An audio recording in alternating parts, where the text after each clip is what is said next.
सुप्रभात प्यारे बच्चों, आज हम कक्षा 7वीं की संस्कृत दिव्यम पाठ्य पुस्तक तृतीय पाठ लंग लकार मध्यम पुरुषा पढ़ रहे हैं। तो चलिए हम शुरू करते हैं। जिस व्यक्ति से हम बात कर रहे हैं वह मध्यम पुरुष होता है। जैसे मैं आपसे बात कर रही हूँ तो आप क्या हैं? आप मध्यम पुरुष हैं। और मैं क्या हूँ? मैं उत्तम पुरुष हूँ। तुम युवाम और यूयम मध्यम पुरुष के कर्ता हैं। यानी कि मध्यम पुरुष के कर्ता कौन हुए? तुम यानी कि तुम, और युवाम यानी कि तुम दोनों, और यूयम यानी कि तुम सब। अब मध्यम पुरुष के कर्ता का प्रयोग स्त्रीलिंग और पुल्लिंग दोनों के लिए किया जाता है। तो जो तुम युवाम और यूयम शब्द हैं ये पुल्लिंग और स्त्रीलिंग दोनों में समान रूप में लगाए जाते हैं, यानी कि सेम रहते हैं। लंग लकार मध्यम पुरुष के प्रत्यय क्रमशः इस प्रकार हैं। तो अब हम जानते हैं धातु के साथ क्या लगता है, तो मध्यम पुरुष बन जाता है। अब धातु है, जैसे मान लो आपकी पट धातु है, तो पट धातु से पहले आप आ लगाएंगे और फिर उसके बाद आप आ लगाएंगे विसर्ग वाला, तो क्या बन जाएगा? आपका बन जाएगा अपठहा। और अपठा यानी कि तुम अपठहा, तुमने पढ़ा। तो एक वचन में आया क्योंकि तुम एक ही हो, तो अपठा लगा और तुमने पढ़ा, एक वचन में आया ये। अब द्वितीय वचन में क्या कैसे लगेगा, क्या लगेगा?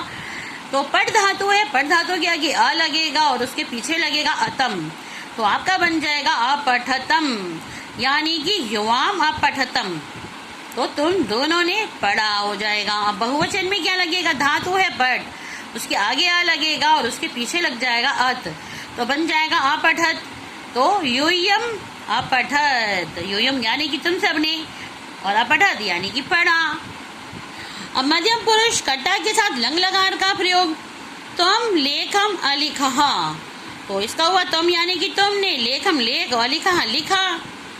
और द्विवचन में युवाम लेखम अलिखतम, युवाम यानी कि तुम दोनों ने, लेखम लेख अलिखतम लिखा, और यूयम लेखम अलिखत, यूयम यानी कि तुम सबने लेखम लेख और अलिखत लिखा। तो ये स्त्रीलिंग के थे, लेकिन इसमें तुम युवाम और यूयम का ही प्रयोग किया गया है। अब पुल्लिंग में देखिए, तुम जले अतरहा, तुम जल में तैरे, यानी कि तुम पानी में तैरे, तो तुम का ही प्रयोग किया गया जैसे स्त्रीलिंग में किया गया है। और युवाम जले अतरतम, तुम दोनों जल में तैरे। अब आप देखेंगे कि ऊपर वाले युवाम में माँ लगा के हलंत लगा है और नीचे वाले में ऊपर बिंदी लगी है, लेकिन यहाँ पर मैं आपको बताना चाहूंगी कि दोनों का अर्थ एक ही है, दोनों बोलने में भी सेम बोले जाते हैं, युवाम युवाम, और दोनों का अर्थ भी है तुम दोनों तुम दोनों। ये आपकी इच्छा है कि आप चाहें तो ऊपर वाला युवाम माँ लगाकर हनत लगा सकते हैं, या आप चाहें तो ऊपर बिंदी लगा सकते हैं, दोनों ही आपके सही होंगे, दोनों में से कुछ भी आपका गलत नहीं होगा। अब हम चलते हैं बहुवचन की ओर। यूयम जले अतरत, यूयम यानी कि तुम सब, जल में या पानी में कुछ भी बोल सकते हैं, अतरत तैरे।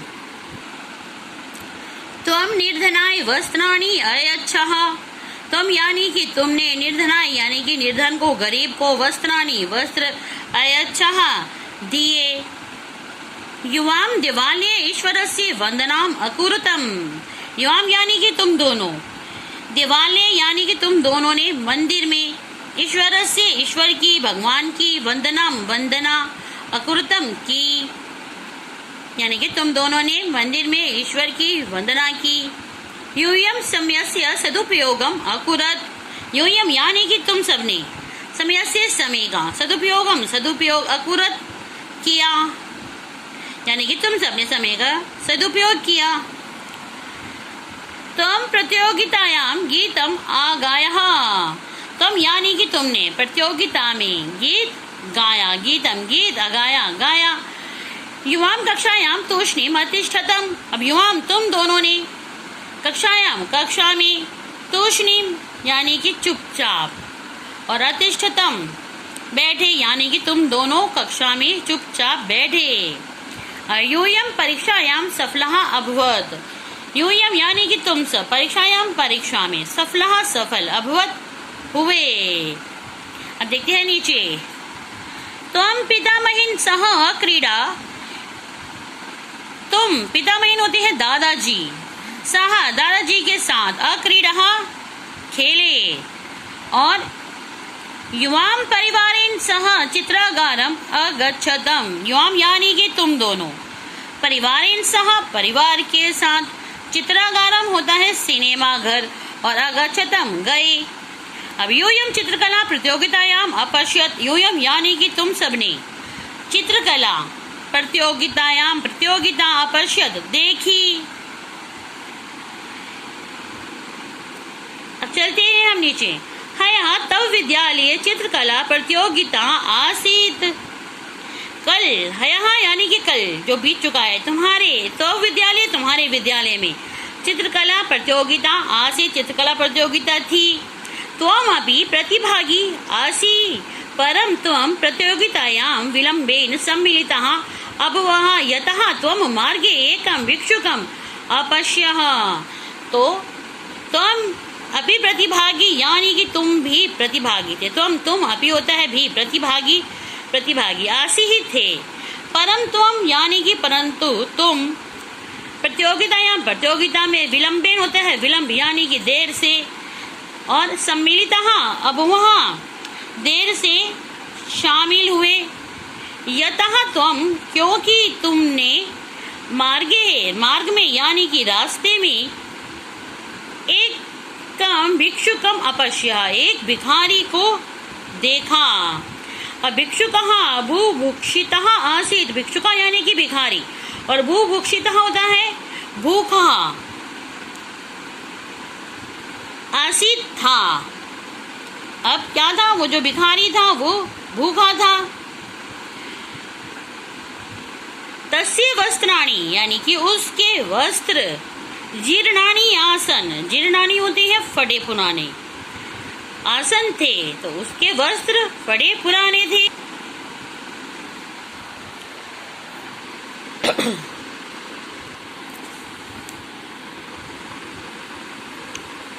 तदेव तत्र तव मित्रे सुरेशः रमेशः च आगच्छताम्। तभी वहां पर, तदैव तभी, तत्र तव वहां पर, मित्रे सुरेश रमेशा तुम्हारे दो मित्र सुरेश और रमेश, आगच्छताम आ गए।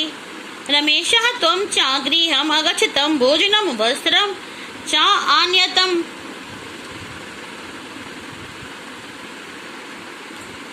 तुम और रमेश, रमेशः त्वं च तुम और रमेश, गृहम् अगच्छतम् घर को गए, भोजनम वस्त्रम च भोजन और वस्त्र, आन्यतम लाए।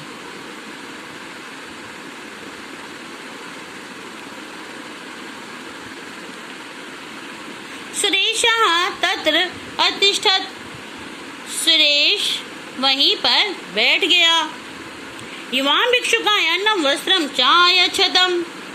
तुम दोनों ने, युवां तुम दोनों ने, भिक्षुकाय भिक्षुक को, भिखारी को अन्न और वस्त्र अयच्छतम दिए। यूयम प्रसन्नः अभवत्, तुम सब प्रसन्न हुए। यूयम यानी कि तुम सब, प्रसन्न अभवत् प्रसन्न हुए। यूयम शोभनः बालका स्था, तुम सब अच्छे लड़के हो। शोभना होता है अच्छे, तो तुम सब अच्छे लड़के हो। युष्मभ्यम प्रधानाचार्य पुरस्कारम अयच्छत्, युष्मभ्यम यानी कि तुम सबको, प्रधानाचार्य ने पुरस्कार अयच्छत दिया। तो बच्चों ये आपका तृतीय पाठ था। आशा करती हूँ आपको समझ में आया होगा, और अगर आपको अच्छे से समझ में आया है तो आप प्लीज़ लाइक कीजिएगा, कमेंट कीजिएगा, हो सके तो शेयर कीजिएगा, और जिन बच्चों ने अभी तक सब्सक्राइब नहीं किया है वो प्लीज़ सब्सक्राइब कीजिएगा। धन्यवाद। आपका आज का दिन मंगलमय हो।